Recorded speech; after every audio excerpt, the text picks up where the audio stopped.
On va passer à une petite table ronde juste rapidement sur la structuration de cette table ronde. On a prévu de l'organiser en trois différentes parties. Une première partie qui va porter sur la pratique du cinéma comme levier d'expression, de soins et d'émancipation.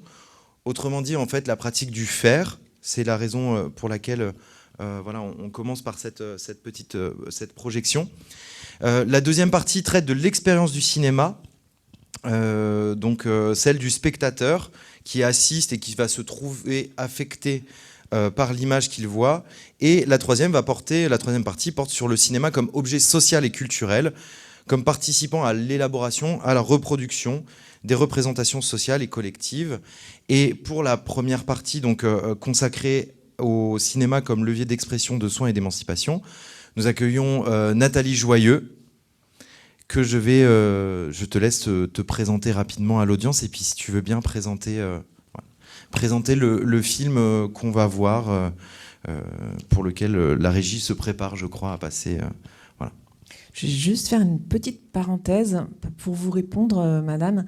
En fait, ça m'a fait penser, il y a la ville d'Aubervilliers qui m'a passé, le service santé de la ville d'Aubervilliers qui m'a passé la commande d'un film parce qu'il mettait en place un programme de soutien à la parentalité.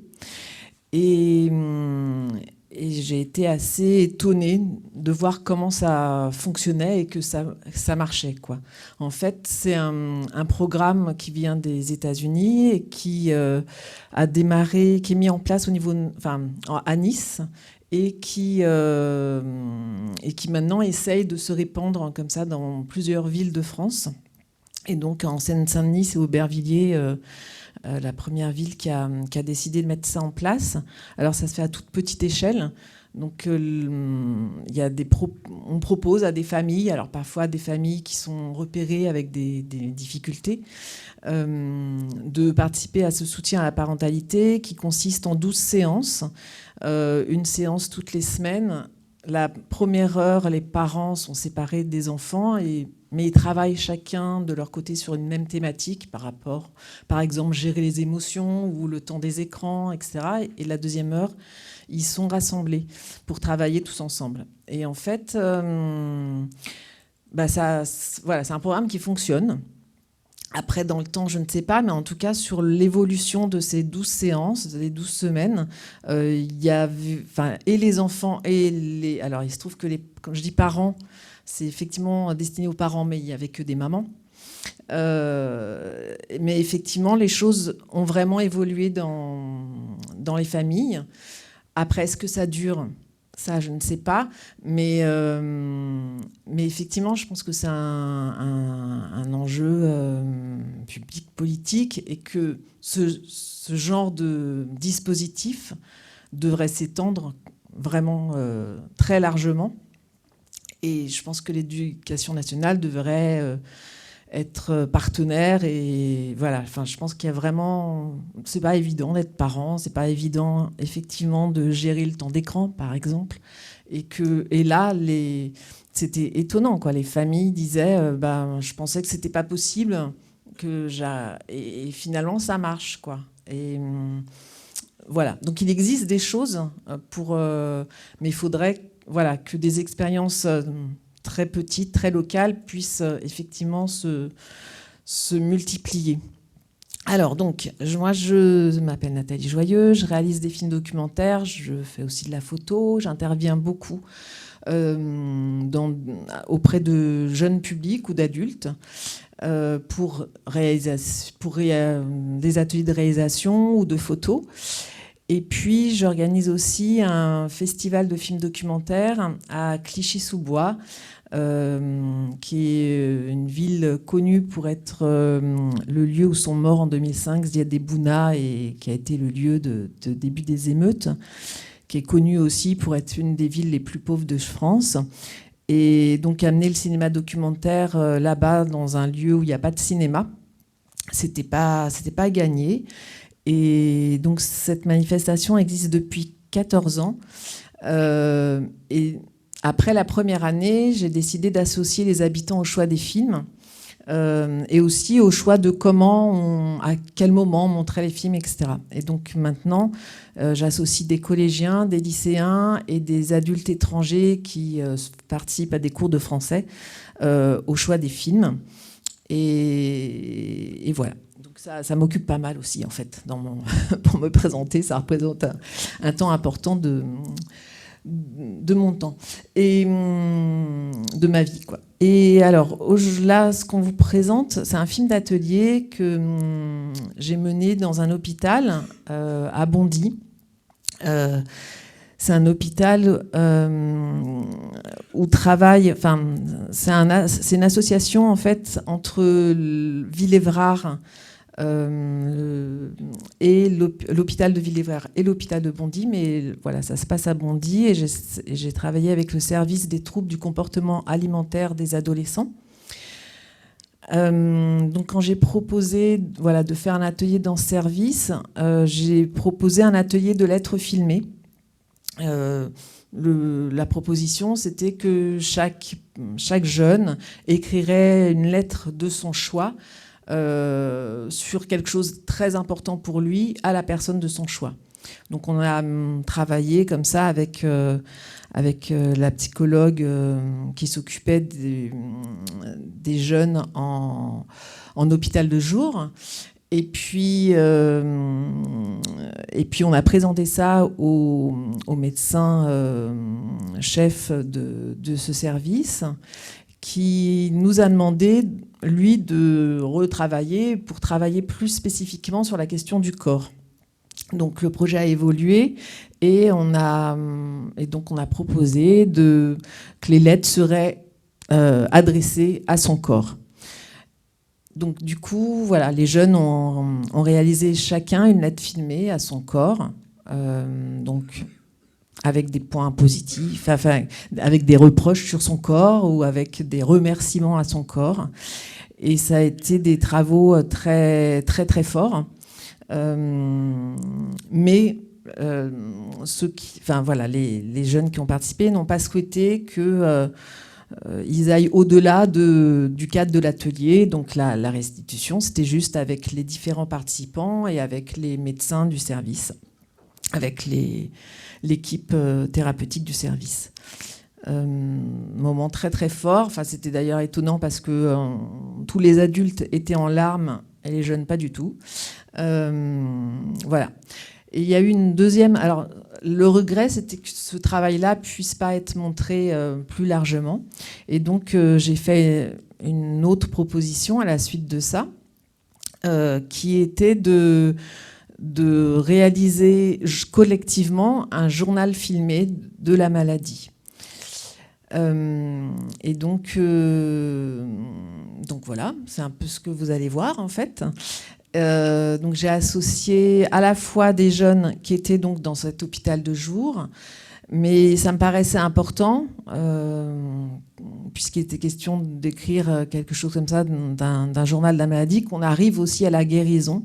Et donc j'ai également associé des jeunes qui étaient sortis de l'hôpital et qui étaient guéris, à la fois par des jeunes qui étaient encore sur les listings de l'hôpital et qui ont accepté que je les contacte pour les associer au projet, et aussi par le biais d'une association qui s'appelle Adonis et qui a été fondée par une jeune qui est sortie de l'hôpital avec sa maman et qui a pour fonction à la fois de faire de la prévention, mais aussi d'accompagner des jeunes qui sont sortis de l'hôpital, mais qui ont encore besoin d'être soutenus, d'être accompagnés, de participer à des ateliers.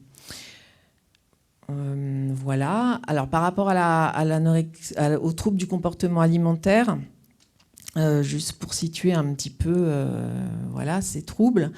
Donc, depuis plusieurs années, je lis qu'il y a 600 000 jeunes en France qui sont concernés par ces troubles.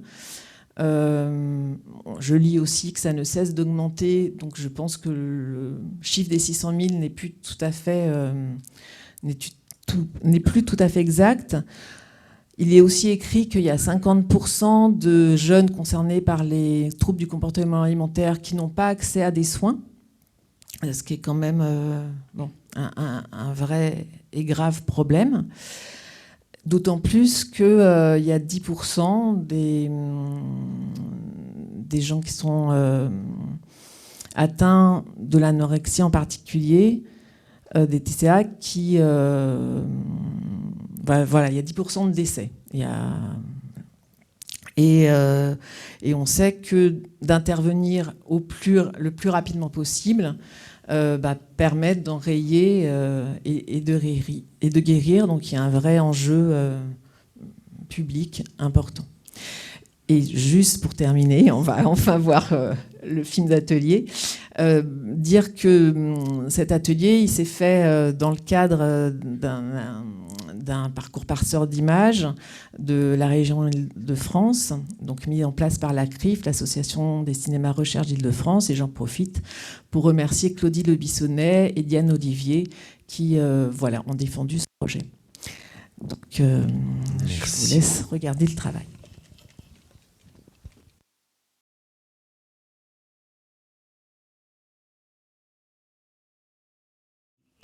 Beaucoup. Je vous propose peut-être d'accueillir, donc de réaccueillir Nathalie Joyeux, d'accueillir également pour la table ronde Claire Burger et Marlène Raden, et Jean-Christophe Vignol également, qui vont rejoindre la table.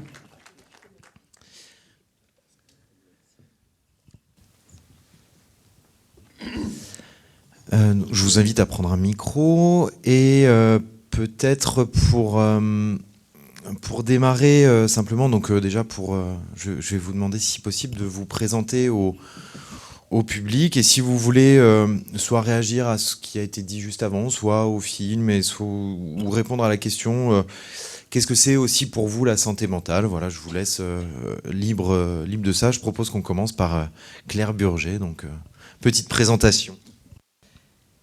Bonjour à tous et à toutes. Alors moi je m'appelle Claire Burger, je suis réalisatrice de films, d'abord de courts-métrages il y a quelques années, maintenant de longs-métrages.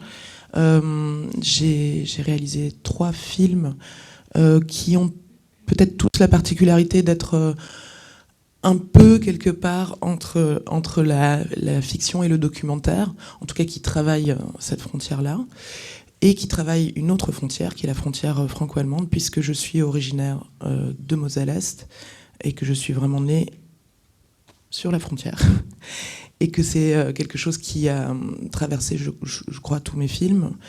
Voilà. Et tous ces films sont aussi, pour la plupart, des films que j'ai écrits en tentant à travers eux aussi de partager quelque chose qui était mon histoire personnelle, alors soit mon histoire d'adolescente, ou alors mon histoire familiale, ou encore l'histoire de ma région. Voilà. Et qu'est-ce que la santé mentale pour moi ? Je crois que la santé mentale, c'est quelque chose qui nous concerne tous, et qui, me concernant en particulier, j'ai grandi dans une famille où il y avait beaucoup de problèmes de santé mentale, donc avec des parents qui ont certains troubles, avec des neveux et nièces qui ont certains troubles. En tant qu'artiste, je crois que, comme beaucoup de mes confrères et consoeurs réalisateurs, ça peut être le terreau aussi de quelque chose de productif, de créatif. Cette santé mentale... En tous les cas, c'est quelque chose qui me préoccupe beaucoup. C'est le sujet de mon dernier film, puisque j'ai le sentiment, en tout cas, que c'est quelque chose qui n'est pas non plus que familial, mais qui est aussi lié à un territoire. Voilà, c'est très vaste. Je passe la parole. Merci. Jean-Christophe, si tu veux aussi te présenter, donc...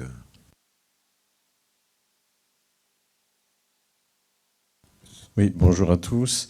Merci de m'avoir invité à cette... je ne suis pas du tout habitué à parler à des enseignants ou des gens dans ce domaine-là, plutôt à la psychiatrie. J'ai 45 ans de psychiatrie derrière moi.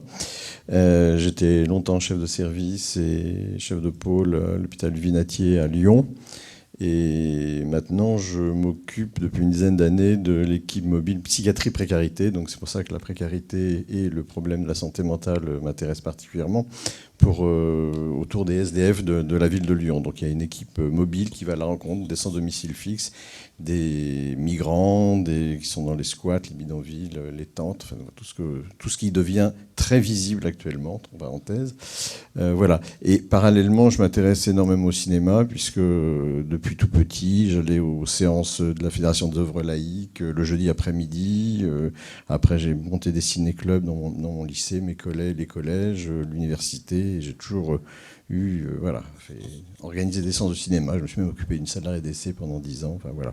Donc la question de l'éducation par l'image ou du cinéma m'est très chère. Et du coup, à Lyon, on a monté des journées cinéma et psychiatrie. Ah oui, il y a les diapos derrière. Oui, d'accord, j'avais pas compris le truc. Bon, c'est bon. On a monté des journées cinéma et psychiatrie, mais ça, je pourrais peut-être y revenir plus longuement. Pourquoi on a fait ça, avec le support, etc. La santé mentale, écoute, moi j'ai bien aimé la manière dont tu l'as présenté, parce que la définition de l'OMS est un petit peu bisounours, un peu idéal, voilà, comme si la vie n'avait pas d'aspérité. Je trouve que de reconnaître que la dépressivité peut être créatrice ou peut permettre de dépasser quelque chose, c'est comme le deuil. Les deuils qui se font, voilà, c'est des moments de tristesse, mais les moments de tristesse et des aspérités existent dans la vie, et je trouve que souvent dans les définitions qu'on donne, surtout la dernière de l'OMS, c'est un peu gommé tout ça. Et la santé en médecine, disons, somatique, physique, on dit toujours que la santé, c'est la définition de le riche, c'est la vie dans le silence des organes. Je ne sais pas si on pourrait dire que la santé mentale, c'est la vie dans la santé, dans le silence du cerveau. Non, le cerveau, il est fait de tumulte, ça bouge. Donc je trouve que c'était bien de remettre un petit peu en perspective cette question-là. Voilà pour la présentation. Merci beaucoup. Marlène, du coup, je te laisse te présenter et te prêter au même exercice.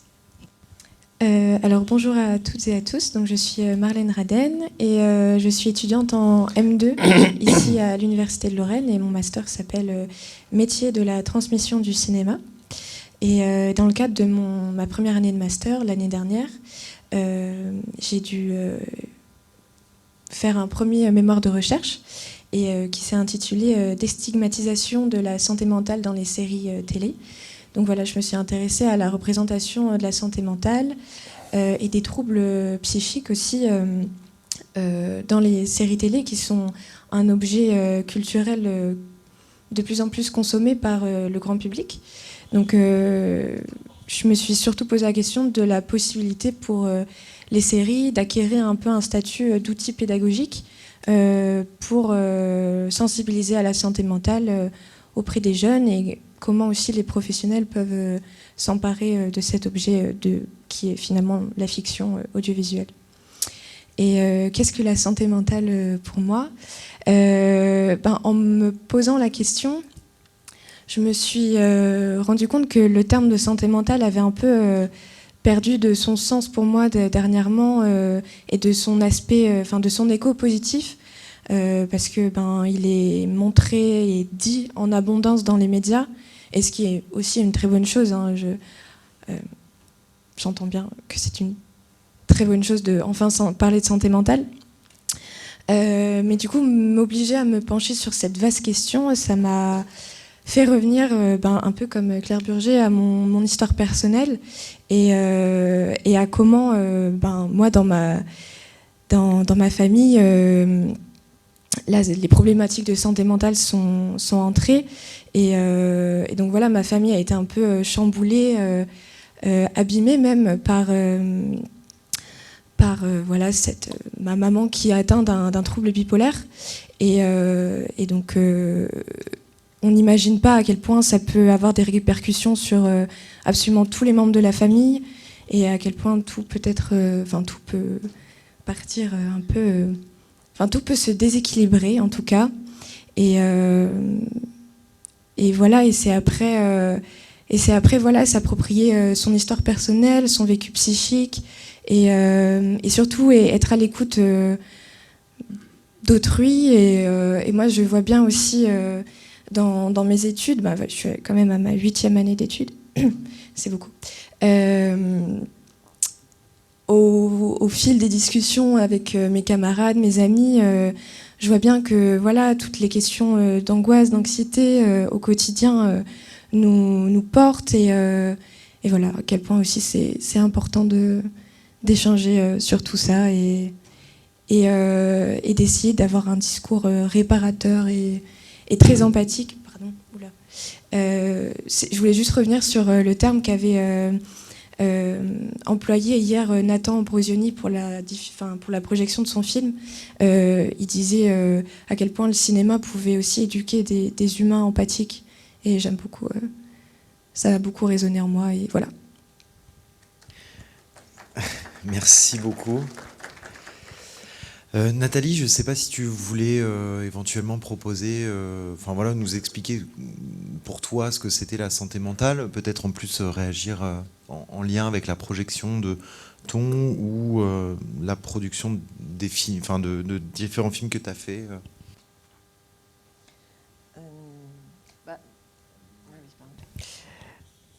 Non, je n'avais pas forcément envie d'en ajouter un peu plus, parce que voilà, je trouve que tu as vraiment fait une définition, que la santé mentale, c'est tellement vaste que moi, ce que je retiens un peu de ce qui s'est dit, c'est la notion d'équilibre. Voilà. Après, par rapport à ce que vous avez vu, peut-être juste expliquer comment. Donc, c'est un film à la première personne, mais cette première personne, elle a été fabriquée à partir des écrits, des travaux. On a fait des ateliers d'écriture de tous les récits en fait des participantes, et d'entretien aussi, de discussion. Et donc, c'est comme ça qu'a été écrit cette voix off, quoi. Merci. Peut-être pour rester sur toi et commencer cette première partie de la table ronde, donc sur la pratique du cinéma, est-ce que tu pourrais nous indiquer ce que c'est pour toi, ou en tout cas quelle est la particularité du film d'atelier, du documentaire, pour aborder justement ce sujet de la santé mentale? Qu'est-ce que ça représente de faire parler? Tu disais c'est un film qui s'exprime en jeu. Comment on fait parler aussi des personnes avec des troubles, avec des conditions particulières, ou en tout cas qui se trouvent dans des conditions particulières, qui font des expériences en santé particulière aussi. Comment ça se passe quand on prend ce matériau-là pour en faire un film? En tout cas, pour ces jeunes-là, je pense qu'il y a un peu un point commun. J'ai l'impression, quand on est dans cette maladie, c'est qu'on a l'impression de ne pas être compris. Alors là, il se trouve que pour cet atelier, c'est une maladie, l'anorexie, qui touche aussi les garçons. Dans cet atelier, il n'y avait que des filles, parce que ça touche effectivement très majoritairement des filles, mais il existe aussi des garçons comme ça. Et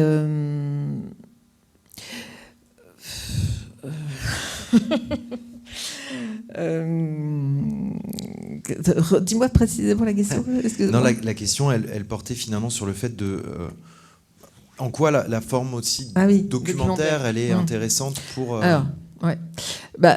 Alors déjà, moi je fais pas trop. Enfin, je pense que la forme documentaire ou la fiction, ça s'entrecroise énormément. C'est d'abord un regard, en tout cas dans les films. En dehors des films d'atelier, c'est un regard de cinéaste, et donc la fiction, elle est documentée en général. Souvent, elle existe parce que elle est liée à des choses personnelles. Donc, il y a du documentaire, et dans le documentaire, moi, pour ma part, j'aime bien y mettre aussi de la fiction. Donc, et là, en l'occurrence, c'est finalement une fiction qu'on voit, même si c'est à partir dans ce cadre de film d'atelier, même si c'est à partir de vrais témoignages, et voilà, de choses vraiment réellement vécues. toutes les paroles, elles sont réelles, quoi. Il n'y a pas une parole qui est refabriquée, mais voilà, c'est plusieurs histoires. C'est plusieurs histoires, mais en même temps, quand on a montré le film à d'autres jeunes qui ont cette maladie, leur réaction était, mais en fait, c'était très déstabilisant parce que c'était mon histoire, quoi. Donc, voilà. Et donc, le film d'atelier, je perds sans arrêt la question, c'est dramatique. Ouais, du coup, peut-être pour faire le lien, et j'invite aussi d'ailleurs les autres intervenants, si vous voulez aussi vous exprimer sur ces sujets, n'hésitez pas à faire signe. Mais voilà, vous positionnez comme acteur aussi des gens dont vous prenez le témoignage. Donc moi, finalement, je me demandais s'il faut reformuler la question aussi. Qu'est-ce qui, selon vous, qu'est-ce que ça apporte justement à ces personnes-là de participer à un objet comme le film, qui est quand même quelque chose de particulier? De prendre la parole déjà, de pouvoir s'exprimer, de pouvoir se raconter. Ça, je pense que c'est important. Peut-être que je peux, là, comme il y a l'affiche là de Parkinson Melody, je peux aussi évoquer cet autre film. Donc, j'ai réalisé un film documentaire sur une professeure de musique qui a la maladie de Parkinson. Et quand elle a eu le diagnostic, en tout cas, comme moi je l'ai rencontrée, en fait, je faisais un atelier vidéo dans sa classe et je ne savais pas qu'elle avait cette maladie. Elle avait sa main qui tremblait, mais je n'avais pas prêté attention. Un jour, elle a dû s'arrêter et du coup, elle m'a raconté qu'elle avait cette maladie. Elle m'a écrit beaucoup de mails et en fait, elle me racontait sa maladie comme ça par mail. Elle se confiait à moi et je trouvais ça important ce qu'elle me racontait parce que c'était quelque chose que j'ignorais complètement. Voilà, ce à quoi elle pouvait être confrontée. Mais en fait, j'ai décidé de faire le film parce qu'elle m'a invitée à un spectacle qu'elle donnait avec des amis à elle, où elle chantait, elle se mettait en scène. Elle était très drôle. Et c'est une maladie où on peut perdre la voix. Et Chantal, elle n'avait jamais osé chanter. Et quand elle a eu ce diagnostic de la maladie, elle s'est dit, j'ai rien à perdre, j'ai envie de chanter, je chante. Et du coup, je lui ai proposé de faire ce film, mais aussi de l'accompagner dans sa difficulté à accepter le diagnostic, dans sa difficulté à prendre des médicaments et dans sa recherche infinie d'essayer de trouver d'autres moyens thérapeutiques. Et surtout, je lui ai proposé qu'on regarde aussi la maladie à une autre distance et d'utiliser son goût pour la mise en scène, pour le spectacle, pour la chanson, pour la musique, en racontant aussi la maladie avec des séquences de comédie musicale. Du coup, on s'est énormément amusé à faire le film. Et du coup, pour répondre à cette question, je préfère répondre avec les mots de Chantal et je vais vous dire ce qu'elle a écrit un jour par rapport au fait qu'elle a accepté de faire le film.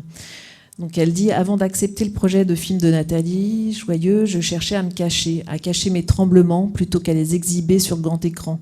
Pourtant, j'ai pensé que cette proposition insolite pourrait m'aider à sortir de la noirceur engendrée par le diagnostic. » Et elle dit aussi que le film lui a permis de garder confiance en elle.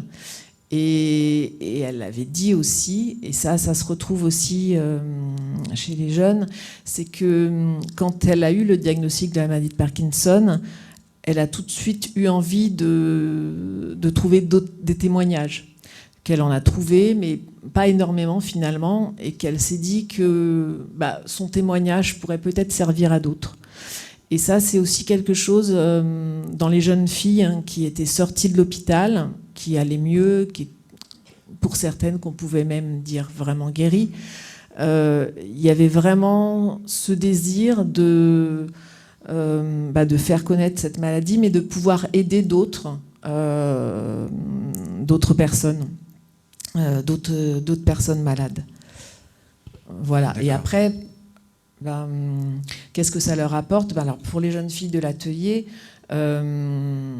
déjà, ça leur apporte, comme à tout un chacun qui participe à un atelier créatif, ça leur a apporté un savoir nouveau. Elles ont apprécié d'apprendre à cadrer, à faire du montage, voilà, à utiliser l'enregistreur sonore, à se raconter par le biais du cinéma. Ça, c'est une première chose. Après, il y a eu aussi une valorisation. Donc le moment, donc là, ce film-là, il a été montré pour la première fois à l'hôpital pour les familles des jeunes, mais aussi pour tout le personnel de l'hôpital en dehors de ce service spécialisé. Et puis aussi, on avait fait un travail pour que des médecins scolaires soient présents aussi, pour que le corps médical de la Seine-Saint-Denis, voilà, on a invité largement les gens concernés, qui pouvaient être concernés par cette maladie. Et ça a été très valorisant en fait pour ces jeunes filles. Et l'une d'elles a dit en fait, j'aimerais que toutes mes journées ressemblent à celle-ci, quoi. Donc, et pareil, je peux peut-être du coup vous donner, parce que c'est difficile voilà, des mots comme ça qu'elles ont dit sur le projet. C'est un projet enrichissant et très intéressant. J'ai beaucoup aimé prendre des images, cultiver ma créativité. J'ai appris un grand nombre de choses par rapport au film, comment ça peut être réalisé. Alors, il y en a une qui dit pas assez de pauses. Mais j'ai aimé l'atelier, j'ai aimé apprendre à faire le montage et pouvoir faire moi-même mon propre montage. Donc là, c'était une jeune fille qui n'a pas participé à celui-ci, mais à la première partie de l'atelier sur les lettres filmées. Cet atelier m'a fait beaucoup de bien, m'a permis de me concentrer sur ce que je ressentais et de mettre des mots dessus et des images. Alors merci beaucoup pour cet atelier. J'ai adoré prendre le son et tourner dans les couloirs de l'hôpital. Ça aussi, c'était quelque chose, je pense, très important pour elle. C'était de vivre l'hôpital différemment et de vivre, enfin voilà, et d'être à l'hôpital pas simplement comme malade anorexique, mais comme des jeunes qui faisaient un projet dans cet hôpital. Et on s'est effectivement beaucoup amusé dans les couloirs de l'hôpital à faire des travelling et à prendre du son. J'aimerais vivre d'autres expériences comme celle-ci. C'était très intéressant et enrichissant. J'ai beaucoup aimé. Je suis super contente du résultat du film. J'espère que d'autres jeunes filles auront l'occasion de travailler avec vous, etc. Que ça les aidera comme ça nous a aidés. Voilà, en fait, c'est très... c'est, je pense, assez vaste, quoi, voilà, comment on vit un travail comme ça, quoi. Une aventure comme celle-ci, en fait, c'est vrai que c'est une aventure collective aussi. C'est le fait de pouvoir partager avec d'autres ce qu'on vit et puis de le transformer surtout.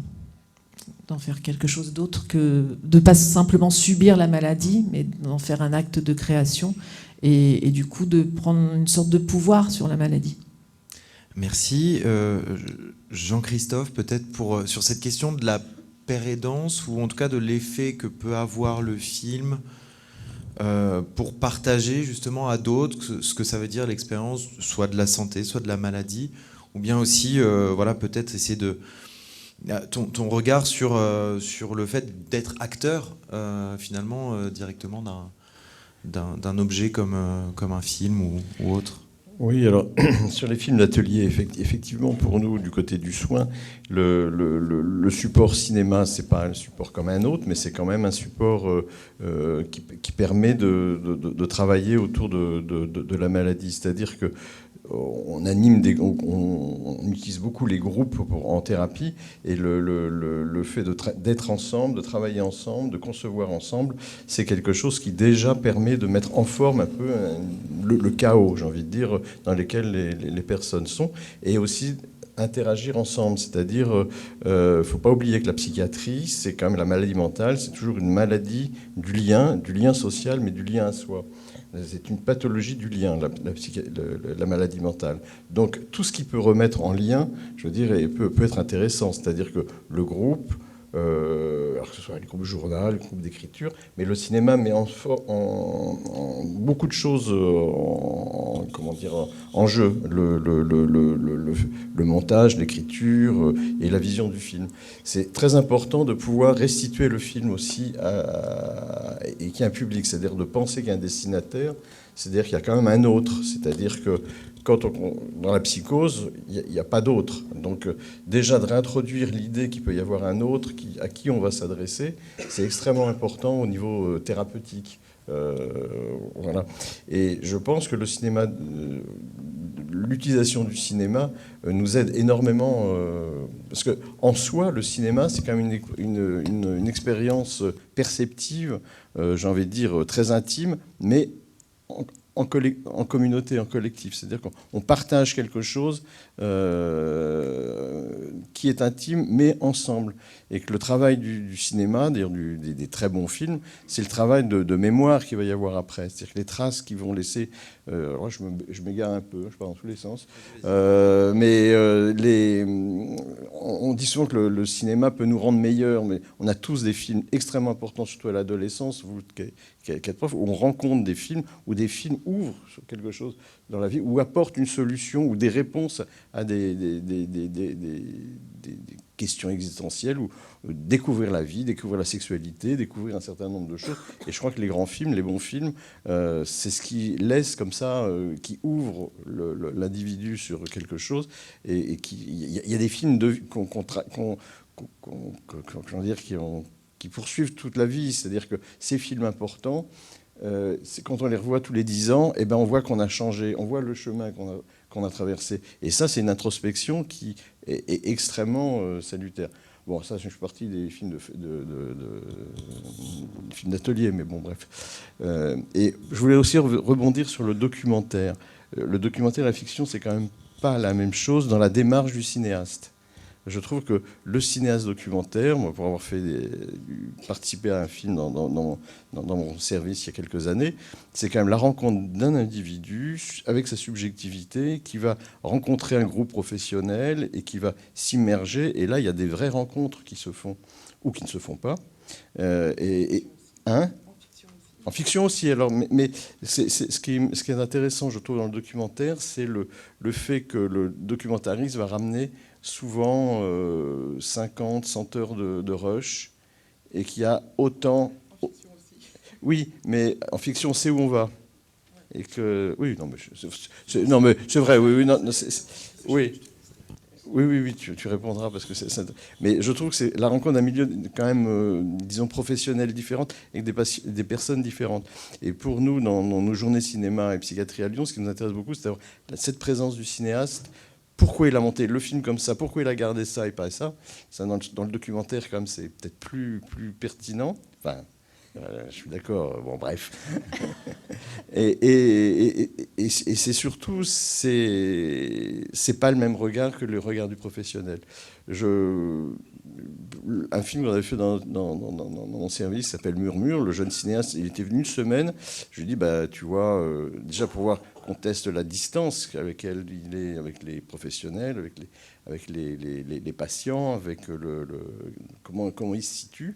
Parce que, bon, bien sûr, les milieux professionnels psy sont extrêmement fermés, ils ne veulent pas de caméra. Déjà, introduire une caméra à un ciné, c'est compliqué. Et quand il nous a montré il a fait un petit montage de 20 minutes de sa semaine. Alors là, ça, sans aucune censure, puisque le film ne serait pas montré, donc il n'y avait pas de droit à l'image, une chose comme ça. Donc il a fait un montage. On l'a montré à l'ensemble des personnes et des médecins, et des gens qu'on voyait tous les jours depuis 10 ans, on ne les voyait pas pareil. On les voyait pas pareil. J'avais même des collègues médecins qui pleuraient en disant mais c'est pas lui. Et je pense que le regard décalé des cinéastes est une des choses extrêmement importantes pour un milieu professionnel et pour amener un regard. Et ça, c'est déstigmatisant, à mon avis. Ou c'est une autre stigmatisation. Merci Jean-Christophe. Peut-être tu voulais réagir en tout cas sur ce sujet-là, hein, sans... Oui, alors c'est encore un vaste sujet, la question de la différence entre le documentaire et la fiction, mais peut-être, moi je crois peut-être aussi, parce que je suis née sur une frontière, que la frontière est trouble entre les deux, et qu'il s'agit peut-être surtout d'un contrat passé avec le spectateur, plus qu'autre chose. C'est-à-dire que dans le cadre du documentaire, le spectateur partirait du principe que ce qu'il voit est vrai ou réel, ou que c'est une forme peut-être de captation de quelque chose qui serait réel ou de témoignage. Mais c'est discutable puisqu'il y a quand même une mise en scène, des choix de montage, un point de vue et une subjectivité du réalisateur. En fiction, on pourrait avoir le sentiment que les choses sont imaginaires, inventées, etc. Mais on peut avoir des séquences qui sont réellement très proches du documentaire, avec quelque chose de l'ordre de la captation. On peut avoir des histoires vraies, comme on en trouve de plus en plus souvent. Donc c'est assez complexe cette question. Et il y a peut-être aussi le fait qu'en fiction, les gens sont payés, qu'en documentaire, la plupart du temps, ils ne le sont pas. Mais ça reste assez trouble, et je crois qu'aujourd'hui, j'ai entendu il n'y a pas très longtemps quelqu'un en parlant du Bataclan, je crois, dire qu'il fallait que la frontière soit étanche entre le documentaire et la fiction, que quand elle était poreuse, c'était malsain. J'ai trouvé ça assez étrange parce que je crois qu'elle est toujours poreuse. Et évidemment, il y a des films dont on ne doute pas de l'effet documentaire, ou alors et des fictions où on est à peu près certain que c'est totalement une fiction. Mais je crois qu'il y a beaucoup de films qui se construisent vraiment entre les deux. Et moi, j'aime particulièrement que ce soit le cas, j'avoue. Merci. Peut-être pour continuer à échanger sur cette question donc, de la pratique du cinéma comme levier de soins ou d'émancipation. Je voulais aussi passer à des questions qui vont concerner plutôt le cinéma. Alors j'allais dire mainstream, ce qui n'a à peu près aucun sens, mais en tout cas le cinéma au sens général, et te poser la question, Marlène, de une des critiques qui revient souvent autour de la question, en tout cas qui monte autour de la question du cinéma, et notamment des œuvres les plus populaires et grand public, c'est de ne pas laisser la place justement à des acteurs ou actrices qui seraient des personnes directement concernées, que ce soit par des questions de santé, pour des questions d'âge, des questions de genre aussi, de handicap ou autre. Est-ce que c'est une critique qui, toi, te semble pertinente, et comment, à ton sens, elle s'applique dans les séries que tu as pu étudier, ou sur cette question de la santé mentale en général? Oui. Ta question me fait directement penser à plutôt pour s'éloigner et ne pas s'éloigner en même temps de la santé mentale, de la question de la représentation de personnes trans au cinéma. Et dernièrement, il y a eu beaucoup d'acteurs qui ont pris la parole et qui disent regretter avoir incarné un homme trans ou une femme trans au cinéma. Je pense à Eddie Redmayne dans Danish Girl, qui a vraiment regretté ce choix-là finalement de casting. Mais pour revenir directement à la santé mentale, c'est vrai que la question n'est pas encore posée, je trouve, d'aller chercher des acteurs, actrices directement concernés par la santé mentale ou par des troubles psychiques. Et le choix d'acteurs non concernés peut directement continuer à nourrir des stéréotypes, puisque le jeu d'acteur ne vient pas d'un vécu psychique particulier. Et ça va plus loin, et dans le sens où ça traduit un peu un manque d'effort des équipes de réalisation, de ne pas penser à adapter au moment du tournage un accompagnement pour ces personnes-là, et un peu à la manière des coordinateurs d'intimité, d'avoir cette présence d'un psychologue, par exemple, sur le tournage, et aussi après penser à un accompagnement des acteurs après le tournage, qui en cas de besoin, il y a aussi la question des acteurs qui ont été bouleversés par un rôle, qui ont du mal à se détacher d'un rôle, tellement l'émotion a été forte, etc. Donc voilà, c'est tout un peu une organisation du cinéma qui a repensé pour cette problématique de la santé mentale, je trouve. Et bien sûr, dans les séries que j'ai étudiées, il n'y a aucun acteur qui est directement concerné par la santé mentale. Mais on peut voir récemment un effort des équipes, que ce soit des réalisateurs, des scénaristes, un effort de s'approcher de consultants en psychiatrie, en psychologie, dès le scénario, en fait, dès l'écriture du scénario. Et voilà, cette importance de même s'imprégner d'une clinique psychiatrique, etc. Vous verrez, je vais vous présenter la série Mental un peu plus tard. Et les scénaristes ont vraiment eu à cœur de s'approcher, d'un peu s'immerger, entre guillemets, d'une clinique psychiatrique. Et juste dernier point, de plus en plus, il y a des réalisateurs, un peu comme vous, qui s'imprègnent de leur vécu psychique pour raconter des histoires. Et je voulais juste mettre en avant l'exemple de Sam Levinson, qui a réalisé la série Euphoria et qui a lui-même eu tout un parcours d'addiction dans son adolescence et qui le montre assez justement dans cette série américaine. Voilà. Merci. Peut-être une dernière question pour clôturer cette première partie de la table ronde, éventuellement avec une réponse rapide. Mais pour Jean-Christophe, je me demandais aussi quels sont, finalement, on parle du cinéma et de l'objet, du fait d'être acteur, comme quoi ça peut aussi être à la fois émancipateur, favoriser ou accompagner une forme de thérapeutique, mais de ton point de vue aussi, quelle limite il peut y avoir aussi dans cette manière de faire du soin par le cinéma? Est-ce qu'il y a une limite, ou quel peut être le risque aussi que l'on prend, comme on peut prendre un risque à travers plein de formes de thérapeutique? Question difficile.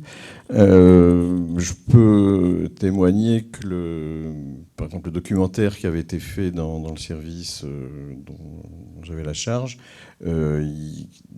plusieurs personnes avaient donné leur accord, mais lors de la projection, ne se sont pas reconnus. C'est pas moi. Donc effectivement, dans la psychose, il y a aussi ça, c'est-à-dire le déni de la réalité qui fait qu'à un moment, ça passe plus. Alors après, ce serait long aussi. Je ne sais plus si c'était à toi que j'avais raconté d'une table ronde avec un usager qui avait dérapé. C'est-à-dire que qu'est-ce qu'on montre aussi quand on met quelqu'un sur un écran et quand on l'exhibe aussi, peut-être en lui donnant la parole sur une table ronde. Il faut faire très attention. Là, il y a des limites aussi qui sont à réfléchir. Pour animer des tables rondes depuis 14 ans dans nos journées, on en a une fois qui a dérapé complètement. C'était un usager qui était sur l'écran dans le film et qui voulait absolument témoigner, mais il n'était pas en état vraiment de témoigner. Donc devant 250 personnes travaillant dans les hôpitaux psychiatriques, finalement tout le monde a fait son diagnostic. Et c'est vrai qu'il faut faire très attention quand même, quand on donne la parole, de la donner et de ne pas rajouter de la stigmatisation. C'est-à-dire que là, on s'en est voulu presque de lui avoir donné la parole. Mais en même temps, si on ne donne pas la parole, on est taxé de monopoliser.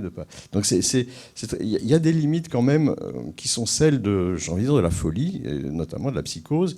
Il faut quand même, ça existe, on ne peut pas la nier. Et la psychose, actuellement, on veut la diluer dans le social et puis dans les hôpitaux, mais elle existe. La folie résiste. C'est même ça tout son intérêt. Et même si, à travers l'histoire que tu as brillamment résumé assez rapidement, il y a des lieux pour la folie. Actuellement, il n'y a plus de lieux pour la folie. Donc, effectivement, c'est sur les trottoirs, c'est dehors. J'ai envie de dire qu'il y a aussi un lieu de la folie, pour moi, mais ça, c'est un petit peu mon dada, qui est finalement l'écran de cinéma. C'est-à-dire que finalement, si on veut voir de la folie, on va au cinéma. Il va sortir un livre sur psychose et cinéma, j'ai fait la préface, et effectivement, on peut démontrer que finalement, le lieu refuge pour montrer la folie, c'est peut-être l'écran. Alors avant, on allait visiter les asiles. Au 19e, on visitait les fous, c'était très intéressant. Voilà. Donc maintenant, c'est l'écran qui est peut-être le lieu refuge de la folie. Et puis l'acte créateur, mais ça, c'est un vaste débat dont on peut parler d'ailleurs. Merci beaucoup. Je t'invite à l'éteindre pour éviter que ça l'arsène. Avant de passer à la deuxième partie de notre échange, je vais proposer donc à Marlène de présenter un petit. Tu nous as sélectionné un extrait vidéo. Est-ce que tu peux rapidement le présenter avant le visionnage ? Oui, désolée pour cette vignette qui n'est pas.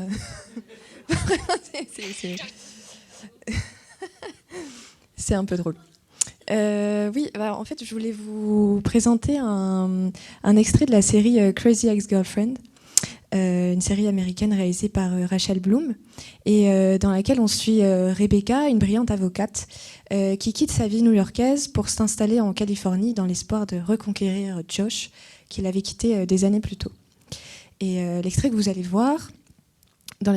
voir, Rebecca apprend son diagnostic du trouble de la personnalité borderline auprès de sa psychologue. Donc avant ça, dans un premier temps, elle avait déjà eu ce diagnostic, mais elle ne l'acceptait pas du tout. Et du coup, elle se rend chez sa psy pour contester ce diagnostic, tout simplement.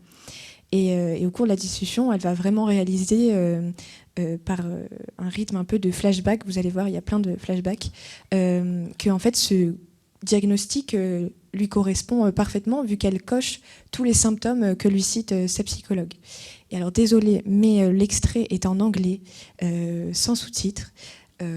Mais alors si vous avez n'importe quelle question sur un terme, si vous avez rien compris à l'extrait, vous pourrez me le dire après. Je pourrais totalement un peu plus expliquer. Enfin, j'en reparle tout de suite après, de toute manière, de l'extrait. Voilà, merci.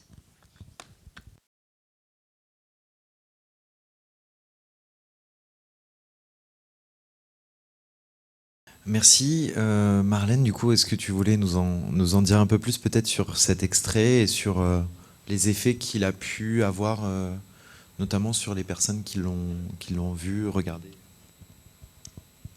Déjà, pour moi, c'était important de montrer un extrait de cette série parce qu'elle est...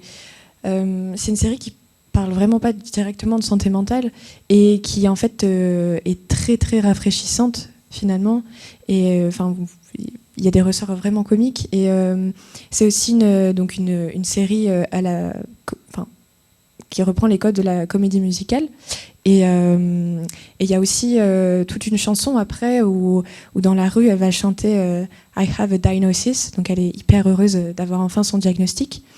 Et ça, c'est une chanson qui a été vraiment un hymne fédérateur incroyable pour toutes les personnes qui se sont trouvées dans la même errance diagnostique que ce personnage. Et dans mes recherches, j'ai trouvé l'épisode d'un podcast qui s'appelle Après la pluie, dans laquelle une jeune femme donne son témoignage et qui dit « J'ai tout compris » en regardant Crazy Ex-Girlfriend. Et quand elle a vu la scène que je vous ai projetée là, pareil, elle cochait 9 symptômes sur 10. Et ça a été pour elle une vraie révélation et a commencé pour elle une prise en charge thérapeutique. Donc on peut voir que le visionnage d'une série qui peut paraître anodine et qui est aussi un divertissement en soi, peut être l'amorce d'une prise de conscience et de l'envie de prendre enfin soin de soi. Voilà, c'était un peu ça que je voulais montrer. Merci beaucoup, Jean-Christophe, sur cette question de l'effet possible sur le public d'un film, d'un documentaire. Qu'est-ce que ça t'évoque ? Là, on est... ça, bon, je ne sais pas par quel bout commencer, parce que les séries, moi je ne suis pas du tout adepte, fan des séries, donc, mais ça véhicule de toute façon une certaine idée de la psychiatrie. Là, on a quand même la psychiatrie par échelle, c'est-à-dire groupement de symptômes et on fait un diagnostic. C'est une manière de faire la psychiatrie qui ne va pas très loin à mon avis, mais bon, ça c'est comme ça. Mais c'est celle qui prédomine actuellement et qui est à la mode. Alors que le diagnostic, il y a une autre manière de faire la psychiatrie qui n'est pas statistique, mais disons plus psychopathologique, c'est-à-dire raisonner en structure. Normalement, on fait un diagnostic d'après l'histoire de la personne, la manière dont elle s'exprime, dont elle elle se positionne au monde, comment les mots sont employés, etc. On fait les diagnostics plutôt comme ça que colliger des diagnostics. Parce que le risque de cette psychiatrie-là, c'est que tout le monde s'y retrouve. Il suffit de cocher et sur Internet, il y a des grilles, on coche et on a ça. De même que quand on apprend la psychiatrie, on se trouve tous les symptômes possibles. Quand on apprend la médecine aussi, bon, ça, voilà. Du coup, il n'y a pas de signe en soi, comme on dit en médecine, pas d'ognomonique, de psychose ou de... voilà. Mais c'est un faisceau d'arguments qui font un diagnostic. Donc, à manier avec prudence quand même ces images-là. Par contre, une série comme En thérapie a fait énormément pour la profession. Parce qu'effectivement, ça a redonné la place à la parole, à comment n'importe qui a des symptômes et en souffre va consulter quelqu'un et peut aller mieux. Voilà. Et ça, c'est une série qui avait fait beaucoup de bien. Enfin, je veux dire. Voilà. Après, je pense que le cinéma, c'est ce qui permet de s'identifier à des affects. Enfin, c'était Jean-Baptiste Autoré qui dit souvent on ne s'identifie pas à des personnages, mais à des affects. Et c'est pour ça qu'on peut s'identifier, c'est-à-dire à ce que ressentent les personnes, et c'est le fait de ressentir ce que le public ressent. C'est-à-dire, finalement, quand vous voyez Joker avec Joaquin Phoenix, sa souffrance, on la ressent. On ne va pas s'identifier au Joker, on n'y arrive pas. Mais par contre, s'identifier à ce qu'il peut ressentir d'humiliation ou d'incompréhension et tout, ça, tout le monde peut s'identifier à ça. Et c'est là où on partage quelque chose de l'ordre de l'intime qui fait que c'est par cette identification, alors peut-être empathie, on peut mettre le mot empathie si on veut, mais on s'identifie aux affects ressentis par les personnages. Et c'est là où le cinéma est un vecteur dans lequel on se retrouve et d'amélioration aussi. Voilà, partage. Merci. Peut-être par rapport à cette question-là aussi, Nathalie, toi, tu as participé du coup dans le cadre de ces différents travaux, que ce soit Parkinson Melody, Un petit régime, à des ciné-débats aussi, ce qui pose la question de la médiation. Comment on apporte ça? Comment ça se passe finalement? Comment on utilise cet outil dans le cadre d'échanges? Est-ce que le documentaire se suffit à lui-même? Est-ce qu'il a besoin d'être médiatisé aussi? Enfin, quelle médiation fonctionne et sont nécessaires ou pas dans ce cadre-là? Quand on réalise un film documentaire, il se suffit à lui-même, je pense. Enfin, voilà, il doit pouvoir vivre sa vie seul. Après, par exemple, dans le cadre de Parkinson Melody, c'est un film que j'accompagne énormément parce que... aussi parce que dans le cinéma documentaire,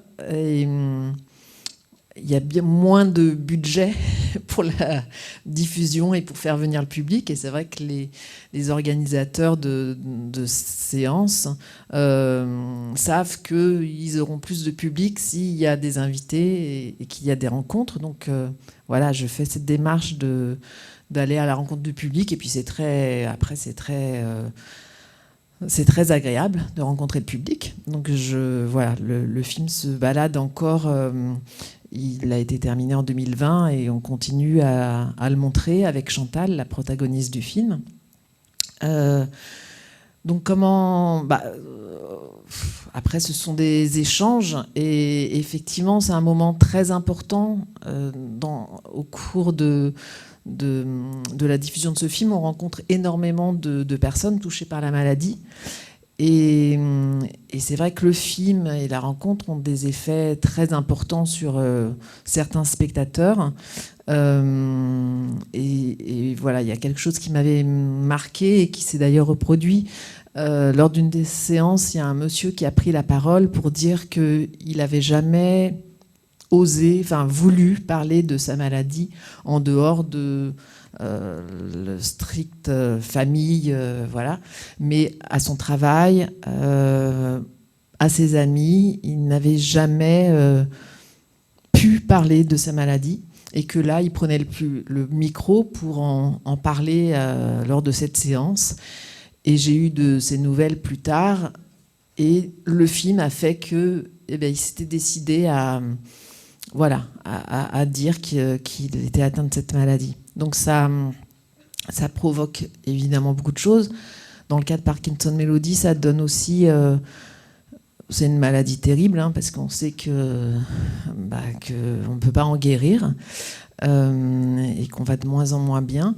Et malgré tout, le film donne... Chantal a ce goût de la vie. Elle dit qu'elle profite, elle déguste de chaque instant de sa vie. Et je crois qu'elle transmet ça aux spectateurs, et qu'on soit malade ou non, elle apporte énormément, et qu'au niveau de la santé mentale, ses paroles sont très positives. Et que par ailleurs, le documentaire, c'est vrai que pour moi, c'est le cinéma de la rencontre et de l'écoute. Et que du coup, c'est ce que moi je vis quand je réalise ces films-là, et c'est ce qui est partagé avec les spectateurs. Après, le film d'atelier que vous avez vu, au tout début, quand j'ai eu envie d'aller comme ça à l'hôpital proposer cet atelier avec une finalité de film, j'avais l'ambition de faire de la prévention auprès des jeunes. Et en fait, en écoutant les jeunes me raconter leur trajet dans cette histoire et comment les choses avaient débuté, etc., j'entendais qu'en fait, ils avaient vu des films sur l'anorexie, des fictions, et que leur connaissance de la maladie les avait pas du tout empêchés à tomber là-dedans. Et que même, ça pouvait donner des idées, des mauvaises idées. Et donc, du coup, cet objectif premier, je me suis dit, non, c'est pas du tout une bonne idée, et donc c'est pas du tout un travail que je montre à des adolescents. Par contre, c'est un travail qui est montré notamment par un médecin qui donne des cours à de futurs médecins. Et voilà, il pense que ça, c'est important, et que cette parole-là, qui sont plusieurs paroles, est plus importante que ce que lui peut dire dans le cours qui concerne l'anorexie. En tout cas, complète ce qu'il peut en dire. Et donc du coup, ce film d'atelier, je le destine plutôt aux adultes, et notamment à tous les adultes qui côtoient des jeunes, que ce soit des éducateurs sportifs, des professeurs de danse, des enseignants et tout le corps médical. Merci. Jean-Christophe, tu voulais éventuellement apporter un... Oui, je peux rebondir là-dessus, parce que c'est un peu la raison d'être de nos journées cinéma et psychiatrie. Mais sur le problème de la stigmatisation et de la déstigmatisation, on a démontré que toutes les campagnes de déstigmatisation ne marchaient pas.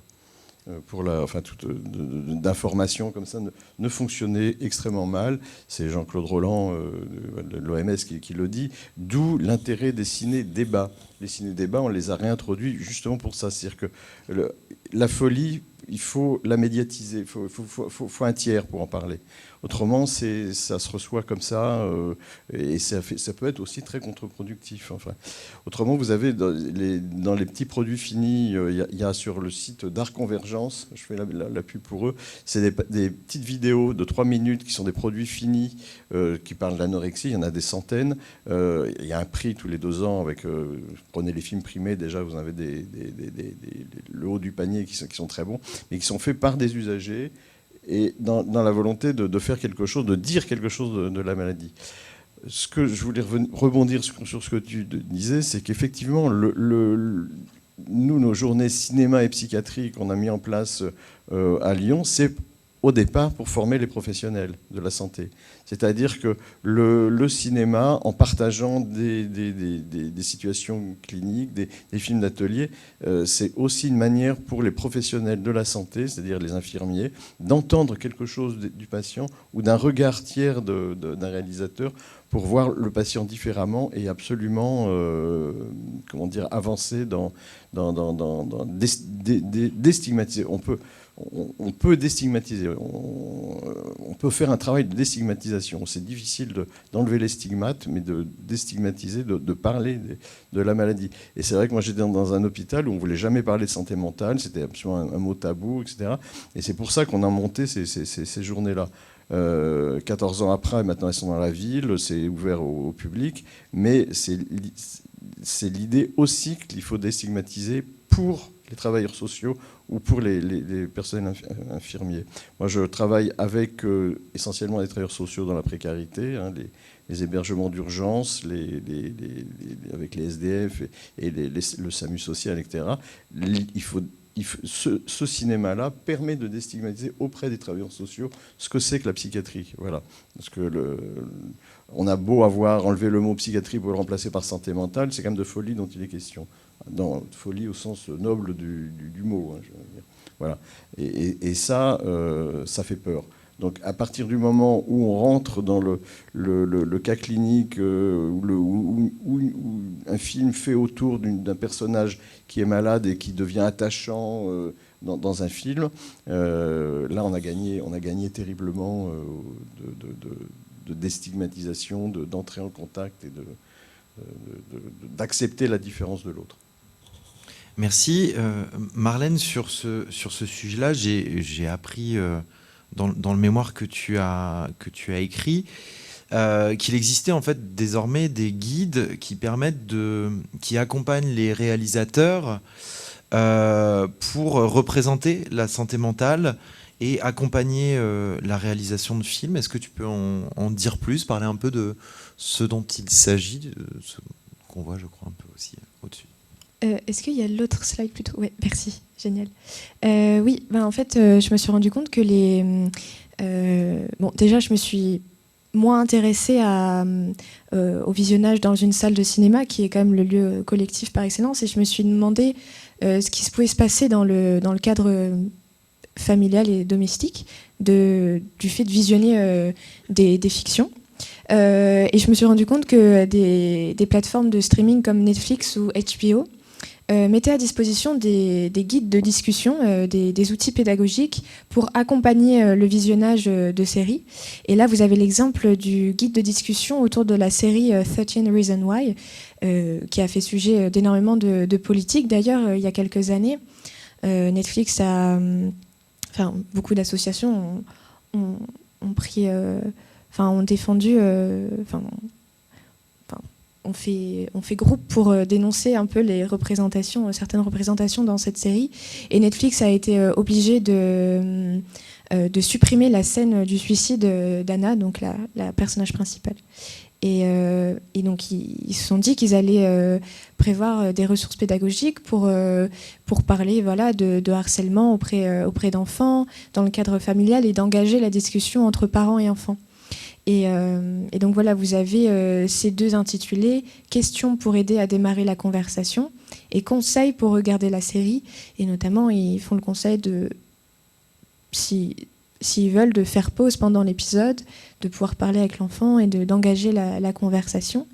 Mais un peu comme Jean-Christophe l'a fait remarquer, on peut se questionner sur tous ces supports pédagogiques et sur leur véritable portée et sur, si ça fonctionne vraiment ou pas, et si aussi si les parents eux-mêmes sont capables de parler de sujets aussi importants que la santé mentale.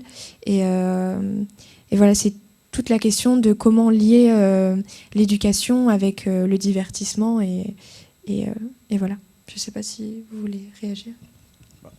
J'ai un truisme, mais l'important c'est de mettre des mots, et de construire un discours autour de sur ce qu'on voit et ce qu'on ressent. On dit souvent qu'il ne faut jamais laisser les enfants seuls devant les images de la télé, etc. Mais c'est comme ça que, effectivement, il faut accompagner, il faut parler, mais c'est pas une assemblée comme ça que je vais. Ça me paraît évident, quoi. Je veux dire, on peut pas. Puis je pense qu'il y a quand même une différence, entre le film fait par un créateur qu'on voit dans une salle et la série télé ou l'occupation des écrans à tout crin. Je veux dire, c'est pas la même chose. Je veux dire, de voir un film en salle tous ensemble et d'être devant son ordinateur à regarder une série. Je pense que là, il y a deux. Je dis pas qu'il ne faut pas réfléchir aux deux. Je pense que seul devant l'ordinateur, il y a des risques terribles. Je veux dire, de dérive et de maltraitance ou d'incompréhension et de surconsommation. On commence à décrire des pathologies de gens qui sortent plus de chez eux, qui vivent dans des réalités virtuelles en quasi-permanence. Voilà, il va y avoir des nouvelles pathologies, comme on dit, liées à tous ces usages ou mésusages, mais qui sont complètement encouragés en plus. Ça, c'est des évidences. Merci. Je ne sais pas si quelqu'un veut rajouter quelque chose pour cette deuxième partie de la table ronde. Sinon, je vous proposerai de passer à la troisième partie que, une fois n'est pas coutume, on va introduire par un extrait que tu as choisi, Marlène, donc à propos d'une série française cette fois. Je vais le présenter aussi, l'extrait. Tu veux retrouver.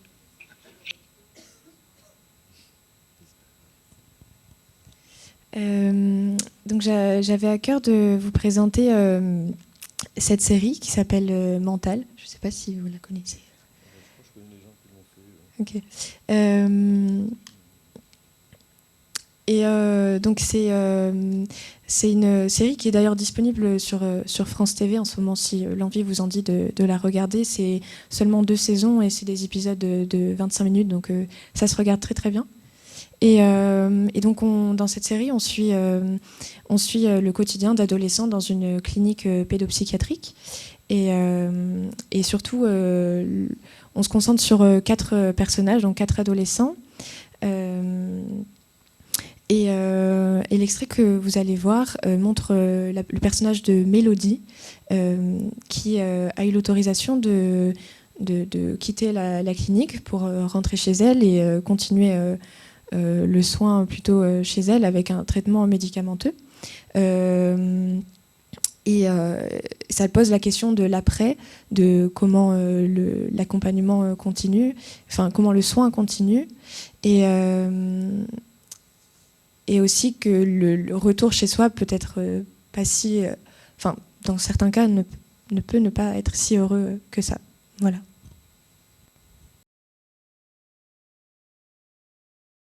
Je trouve cet extrait important parce que y a vraiment la mise en mots de dire en tant que personne concernée, voilà, je suis malade, et c'est...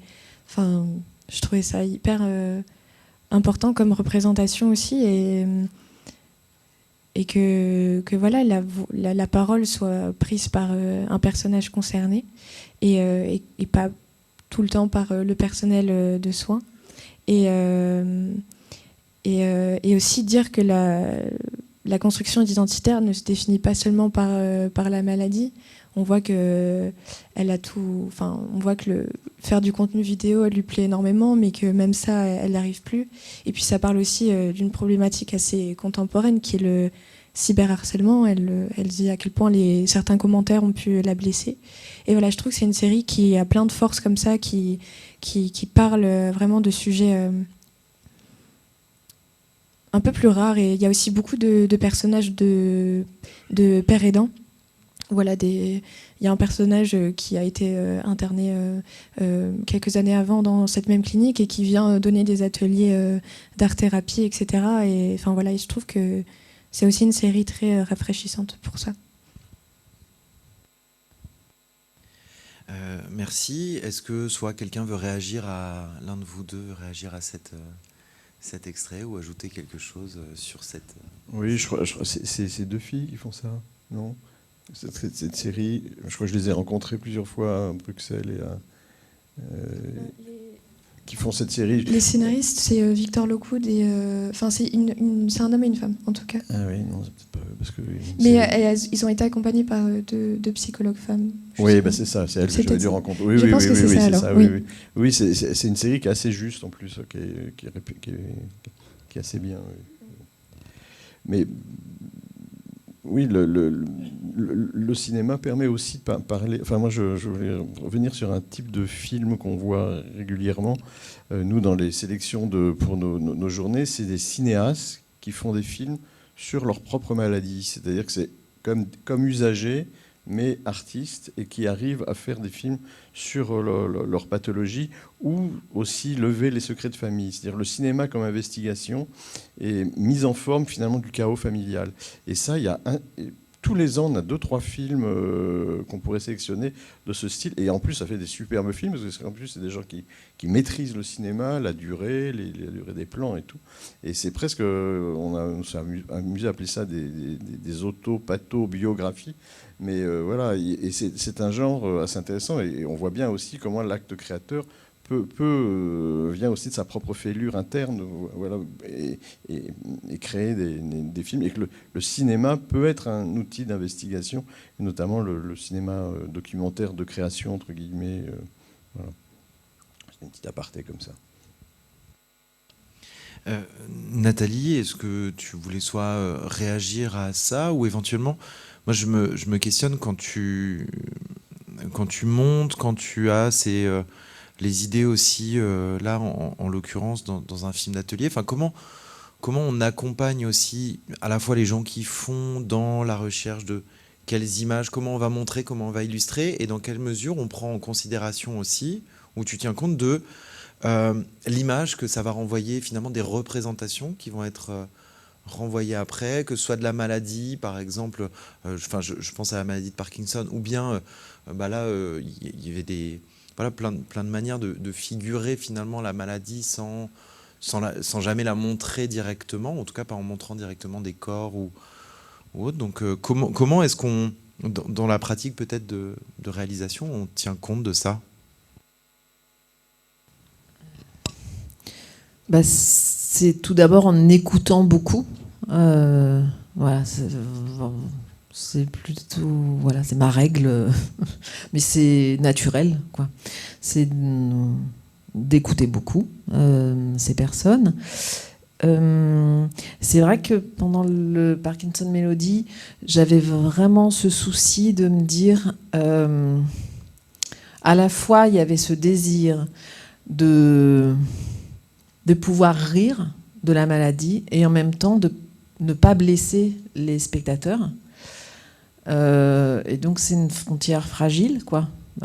C'était pas évident, quoi. Et finalement au montage, je me souviens qu'il y a Chantal qui avait proposé qu'on fasse une séquence où elle hésitait entre 3 médications avec un jeu de bonne taux.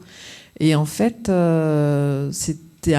c'était violent, quoi. Enfin, je me disais, cette séquence-là, elle peut être reçue trop violemment pour des gens malades ou leur entourage.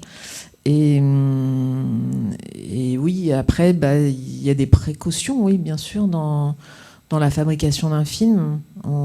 Forcément, on pense aussi à comment il va être reçu. Et en même temps, il y avait aussi ce désir de ne pas avoir de tabou et de pouvoir, malgré tout, parler librement de de la maladie, que ce soit pour la maladie de Parkinson ou que ce soit là pour l'anorexie. C'est aussi une question d'équilibre, de frontières,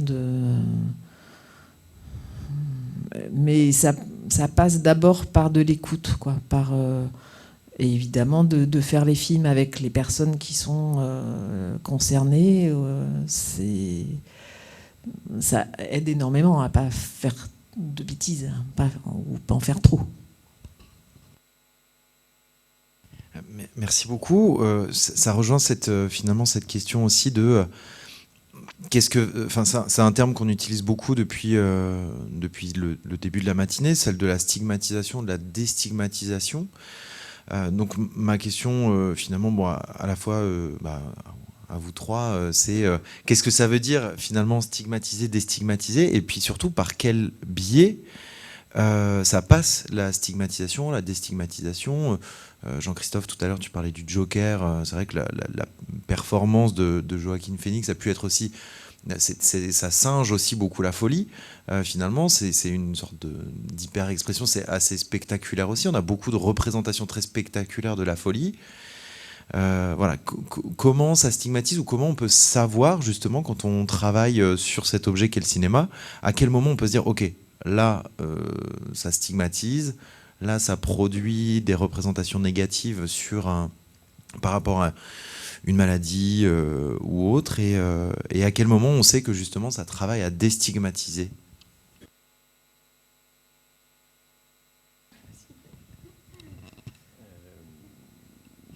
Oui, effectivement, la folie, c'est depuis le début du cinéma, ça fait partie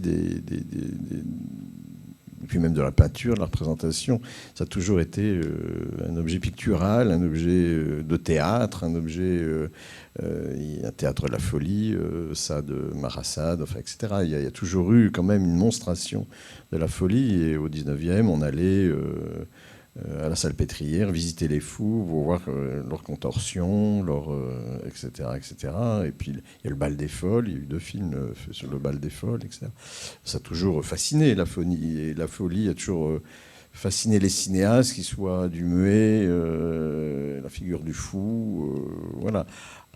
L'institution psychiatrique aussi, alors moins maintenant, mais l'institution psychiatrique aussi a fasciné. C'est-à-dire que moi j'ai fait pas mal de cours en médecine sur les clichés de la folie.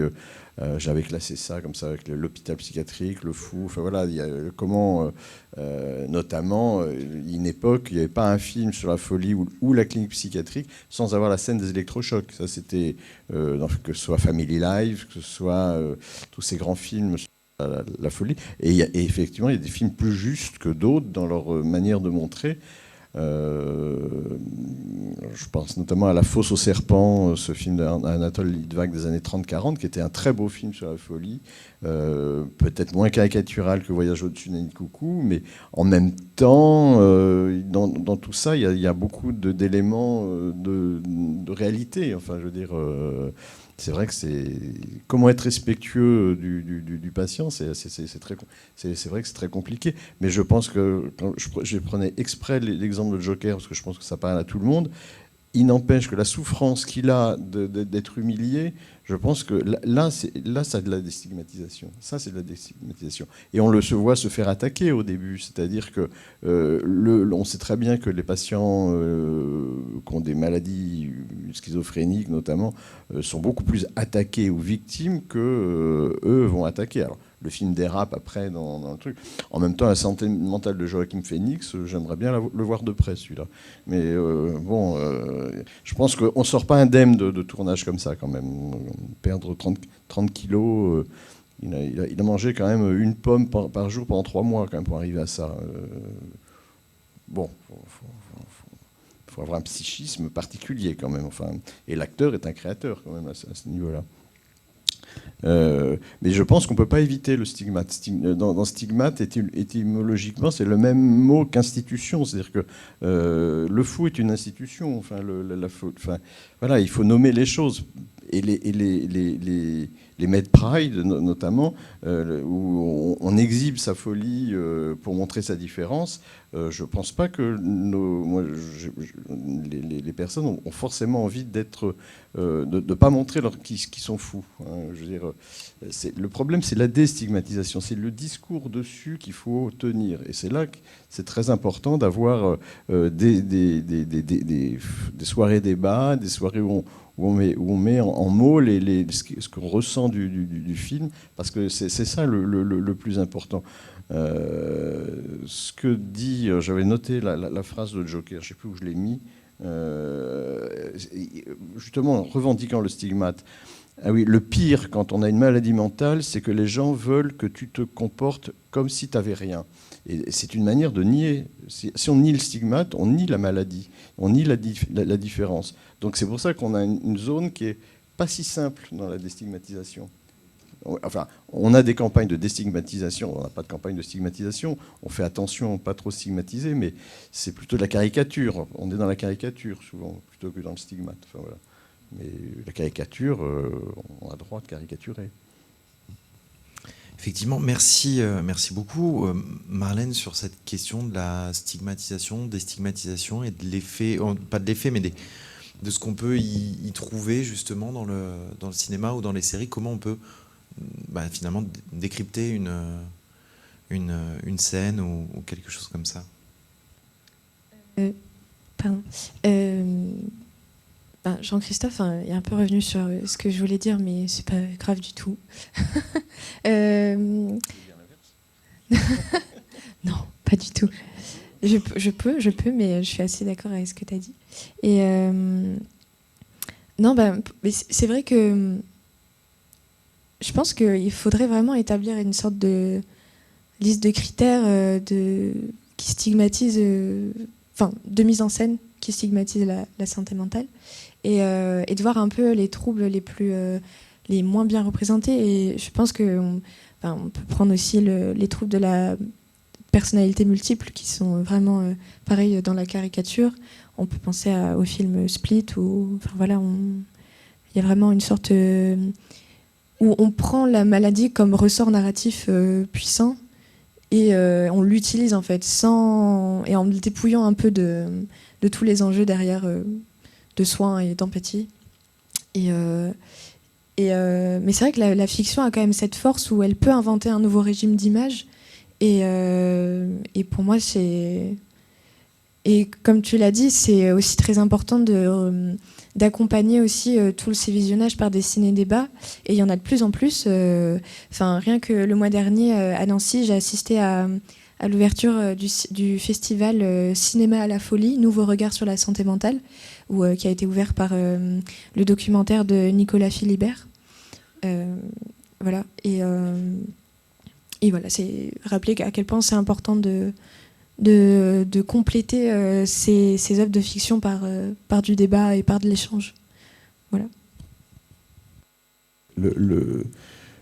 L'ours de Berlin au film de Philibert a fait beaucoup pour la déstigmatisation de la maladie mentale. Enfin, c'est-à-dire que beaucoup de gens ont été voir ce film qui est sur l'Adamante en s'apercevant que c'est des personnages avec peut-être un peu leur propre caricature par moment ou surjouant un petit peu leurs symptômes, mais qu'on peut être malade et vivre...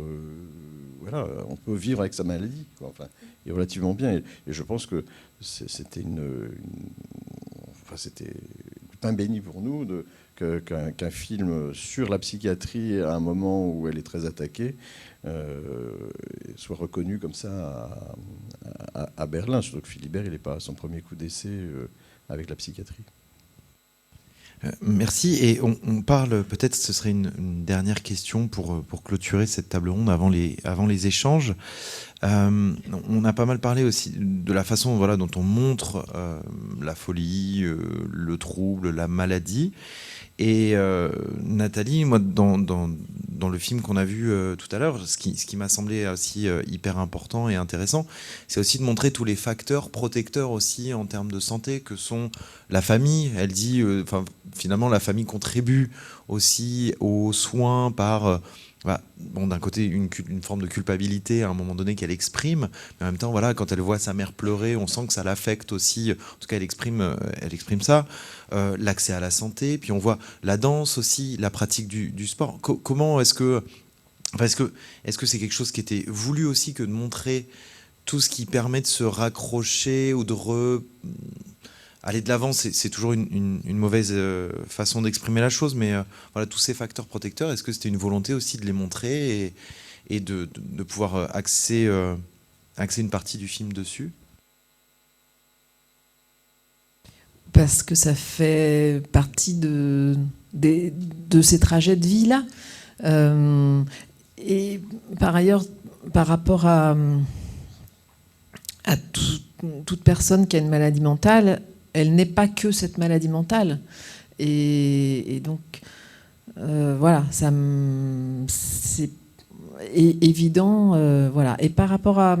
Tu parles de la famille, et du coup, peut-être juste dire que dans cet hôpital, justement, dans cette unité de soins, la famille a une place très importante, où elle est considérée comme partenaire des thérapeutes pour sortir les jeunes de la maladie, et donc sont associés. Il y a des ateliers qui sont menés pour rassembler les familles, et donc c'est un dispositif qui fait qu'il y a 12 journées entières où les familles viennent étalées sur 6 mois, mais avec 4 jours intensifs au début. Et donc pour comprendre, pour essayer de comprendre cette maladie, et que les familles, les unes avec les autres, s'entraident à trouver des solutions pour comment on fait pour faire manger son enfant, comment on fait pour vivre au quotidien,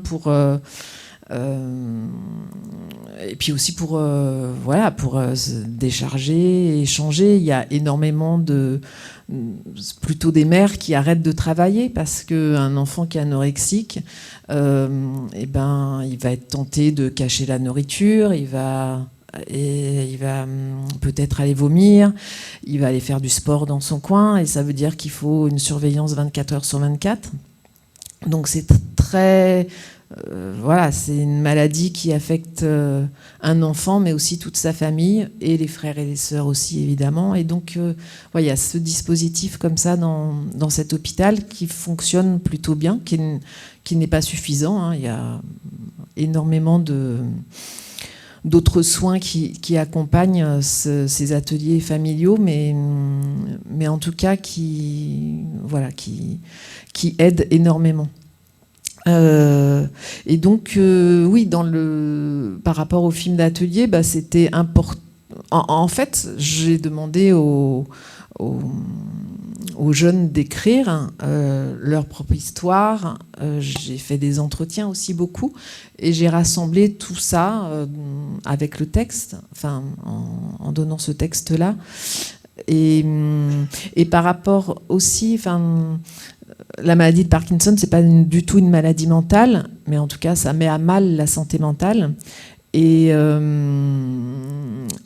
de faire le portrait de Chantal, c'était pas uniquement par le biais de la maladie, mais c'était aussi de la montrer au travail, c'était aussi de la montrer avec sa famille, et de la montrer avec ses amis musiciens. Et voilà, pour dire que cette femme qui était touchée par une maladie terrible, sa vie ne se réduisait pas non plus à ça, qu'elle n'était pas que ça. Et voilà, c'est un peu logique pour moi que de prendre les choses comme ça. Et voilà. Merci beaucoup. Je vous propose de passer aux questions de la salle, s'il y en a. J'en vois une ici. Et puis, vous avez toujours le QR code, a priori, pour poser les vôtres. Et juste peut-être dire que pour Chantal, comme pour les jeunes anorexiques, ce qui est pour moi aussi important, c'était de montrer ces personnes qui étaient affaiblies par une maladie, mais qui avaient des ressources insensées pour survivre, quoi. Et voilà. Alors bonjour, merci déjà. Moi, quelque chose, je ne sais pas, j'ai sans doute pas bien compris, mais si j'ai bien compris, en fait, on ne peut pas voir un film qui traite de la maladie mentale sans avoir la médiation d'un discours après, enfin, qui accompagne. Mais alors donc, ça veut dire que les œuvres d'art ne seraient pas suffisamment fortes, il y aura besoin forcément d'un accompagnement pédagogique pour qu'on puisse la comprendre. Je pense au film qu'on a vu hier soir, je me souviens plus du nom, mais qui est extraordinaire. Et en fait, c'est donc une femme qui abandonne ses enfants. Et à un moment donné, un propos qui est tenu, c'est-à-dire qu'elle abandonnerait peut-être ses enfants justement par amour. Et moi, j'ai trouvé que c'était extrêmement convaincant. Et la vision que j'ai pu avoir de cette femme qui abandonne ses enfants a complètement changé. C'est une première question que je voulais vous poser. Et une seconde, est-ce qu'il n'y a pas quelque chose de proche entre la maladie mentale, qui est finalement un écart par rapport à la norme, et l'œuvre d'art, l'artiste, qui serait aussi quelqu'un qui travaille sur l'écart par rapport à la norme? Je ne sais pas s'il n'y a pas quelque chose à ce niveau-là. Et puis peut-être une dernière chose aussi, une dernière question aussi, je suis désolé. Freud, la sublimation, est-ce qu'il n'y a pas quelque chose aussi à ce niveau-là? Voilà. Merci. Moi, juste, j'avais dit justement à cette question, est-ce qu'il faut absolument accompagner le film? Moi, j'ai dit non. Voilà, moi, quand je fais un film, je ne le pense pas en disant il va falloir que je l'accompagne partout, même si j'ai grand plaisir à le faire, parce que je rencontre le public et effectivement, moi, ce qui m'intéresse, c'est pour moi, c'est d'avoir les retours du public, plus que pour commenter le film, etc. Mais bon, après, voilà. En tout cas, moi c'est ça ma réponse. Et plus pour les films de fiction, évidemment, c'est pas du tout il n'y a pas du tout une injonction à forcément débattre du film après. Il peut être reçu tel quel et avec son propre ressenti. Mais voilà, juste un peu plus penser le film de fiction comme oui, un ressort d'insensibilisation à la santé mentale et à d'autres sujets d'ailleurs. Enfin, il y a des ciné-débats sur les violences sexistes et sexuelles. Enfin voilà, juste un peu penser l'après du film en tout cas. Mais effectivement, c'est important aussi qu'il n'y ait pas toujours débat en fait, je trouve.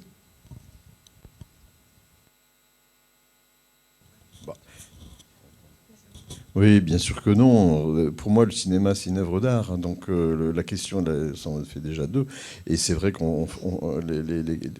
j'ai envie de dire, l'artiste ou la création artistique, c'est une manière de s'auto-guérir de failles internes. Et ça fait partie l'artiste a trouvé sa solution pour vivre. Voilà. Et heureusement qu'il y a des artistes, enfin, et que tout le monde ne sombre pas dans la folie ou dans ses propres néants. Enfin, je veux dire, l'acte créateur, c'est quand même...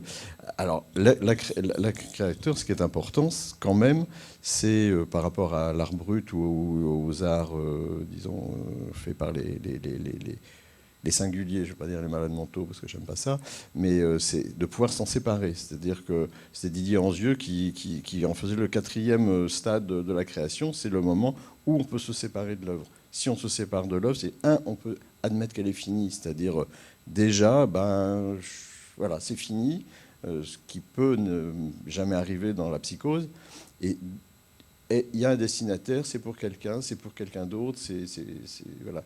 Dans l'acte de création, le moment important, c'est de pouvoir s'en séparer. Voilà, ou le vendre, ou le donner, voilà.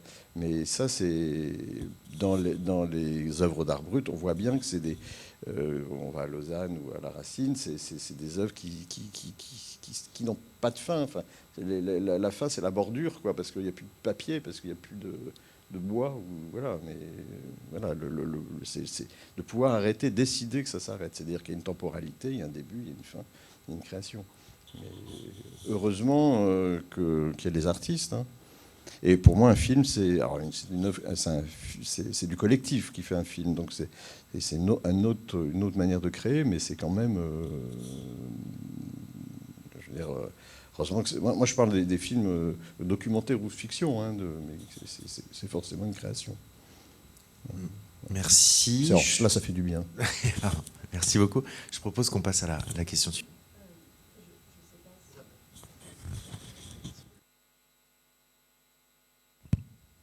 Là, ça marche. Je vais essayer d'être claire, je ne suis pas sûre de l'être. Mais c'est plus un ressenti. Déjà, je voudrais remercier tout le monde très sincèrement pour ces échanges, parce que je trouve ça hyper intéressant, notamment par rapport à tout ce qu'on voit apparaître comme un peu des choses trappes ou des choses... c'est pas du tout pour critiquer ce que vous avez dit, mais quand on parle de santé mentale, on voit que c'est quand même super compliqué de parler de santé mentale, de santé psychique, et de pas parler de troubles mentaux. Enfin, c'est pas tout à fait la même chose. Et là, ce que je trouvais intéressant dans ce qui s'est dit ce matin, c'est qu'on avait 4 intervenants qui parlaient pas du même endroit. Et on a parlé de frontières et de porosité. Moi, vraiment, je trouve que la porosité, ça me parle beaucoup plus que l'histoire de frontières quand on parle de maladies psychiques. Parce que quand on est médecin et qu'on dit, voilà, on est du côté du bien portant et qu'on parle de diagnostiquer un trouble psychique, c'est pas tout à fait pareil que quand on est en atelier avec des gens ou quand vous parlez notamment du fait qu'il y avait des troubles de santé mentale dans votre famille et que du coup ça vous donne un autre regard.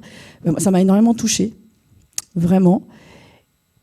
Et j'ai l'impression que c'est un peu compliqué d'être dans une posture de sachant quand on est dans un truc de transmission. Parce que là, on parle de santé mentale, on est avec des éducateurs, voilà, et la frontière, elle est entre nous. Je veux dire, moi, je suis pas bien portante et toi, tu as des problèmes de santé mentale. La santé mentale, on est tous dedans, en réalité. C'est à quel moment on va se rencontrer, et souvent autour d'un film, pour dire ce qui se passe et pour en faire quelque chose. Et voilà, ça m'a paru frappant, vraiment. Et je me suis dit qu'il fallait qu'on fasse attention à ça et à la façon dont on se positionnait. Et ça me rappelle un peu la posture de l'enseignant. De toute façon, quand on est enseignant et qu'on se met du côté de celui qui sait et qui transmet, ça marche tout de suite moins bien, quoi. Et c'est vrai que ça demande un certain courage, j'imagine. J'imagine que vous, je ne connais pas votre vie, que vous n'avez pas dit j'ai été anorexique ou quoi, ou je ne sais pas quoi, c'est pas la question, mais la façon dont on se présente à l'autre quand on veut travailler, c'est tellement important. Et tous les échanges d'aujourd'hui, ça mettait vraiment, vraiment en lumière un peu les choses, les questions qu'on peut se poser. Bon, je ne sais pas si je suis très claire, mais bon, je vais m'arrêter là. Voilà. Alors, juste pour le coup, ça me fait penser... moi, je me suis présentée à ces jeunes filles en disant que l'anorexie était entrée dans ma famille. C'est pas moi directement, mais dans ma famille. Et en fait, si moi, j'ai eu envie de retourner à l'hôpital et pour proposer cet atelier, c'est que j'avais encore besoin de comprendre. Et donc, le sachant, c'était pas moi du tout. Moi, j'apportais, un savoir sur comment on réalise un film, etc. J'avais des choses à partager aussi, mais que c'était les jeunes filles qui allaient m'apprendre. J'y allais aussi pour ça. J'avais encore des choses à comprendre sur cette maladie, à comprendre, et aussi, je voulais aussi rencontrer des jeunes qui étaient sortis de la maladie pour aussi avoir des récits de vie sur qu'est-ce qui s'est passé, qu'est-ce qu'à un moment donné, on prend plutôt le chemin vers la guérison et qu'on arrive à cesser de résister aux soins et qu'on accepte le soin et qu'on parvient à avancer dans ce parcours de soins. Voilà. Donc, du coup, c'était vraiment un échange. Moi, j'apportais quelque chose technique, artistique, etc. Mais on m'a beaucoup donné. Oui, moi je crois que vous avez complètement raison. La santé mentale concerne tout le monde, absolument tout le monde. Et on peut tous basculer, enfin, à un moment ou à un autre, ça peut arriver à n'importe qui. Enfin, je veux dire, et les définitions qu'a amené Julien avec quand même le chapitre troubles mentaux par petites cases, là, c'était pas mal, parce que souvent on met santé mentale pour éviter de parler de maladie mentale ou de psychiatrie. Ça, c'est la tarte à la crème. Alors, beaucoup d'hôpitaux n'ont pas voulu s'appeler établissement de santé mentale et ont gardé le mot psychiatrie. Nous, nos journées à Lyon, on appelle nos journées cinéma et psychiatrie, même si en fait c'est essentiellement la santé mentale. C'est parce que on va pas se cacher derrière les mots non plus. On peut tous basculer à un moment, on a tous des fragilités, et ça c'est évident. Enfin, je veux dire, Voilà. Et autrement, en vous entendant, je me rappelais, peut-être quelqu'un m'a peut-être m'aider, la fameuse phrase de Freud qui disait qu'il y avait 3 métiers impossibles, hein, c'est enseignant, psychiatre, et le troisième, je ne sais plus. Mais voilà, soit politicien ou un truc comme ça, ou juge, je crois. Je ne sais pas si quelqu'un dans la salle se rappelle. Mais enseignant et psychiatre, c'est 2 métiers impossibles. Hein,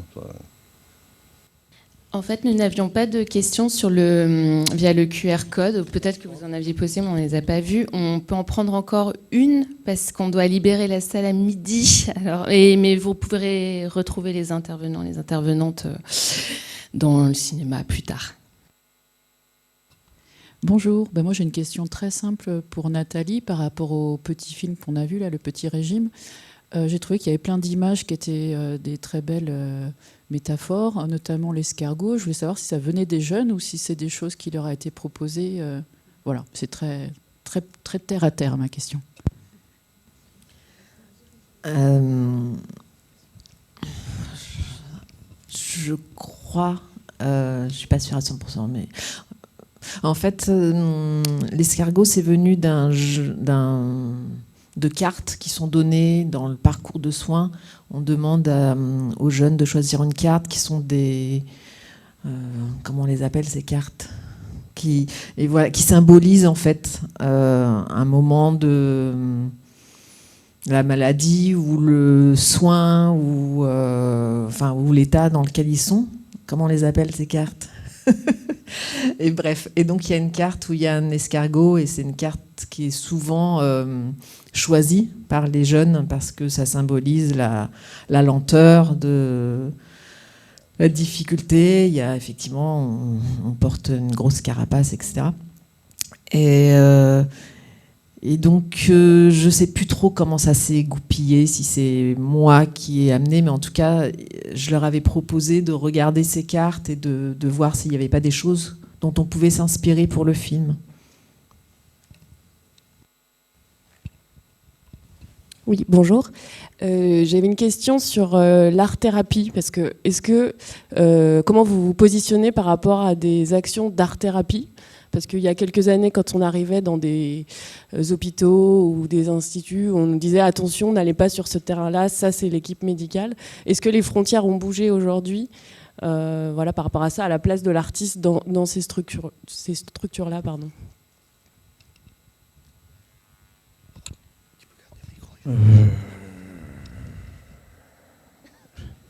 Voilà. Moi, peut-être je me sens pas du tout art thérapeute parce que j'ai pas la connaissance, de la thérapie, donc j'y vais avec ce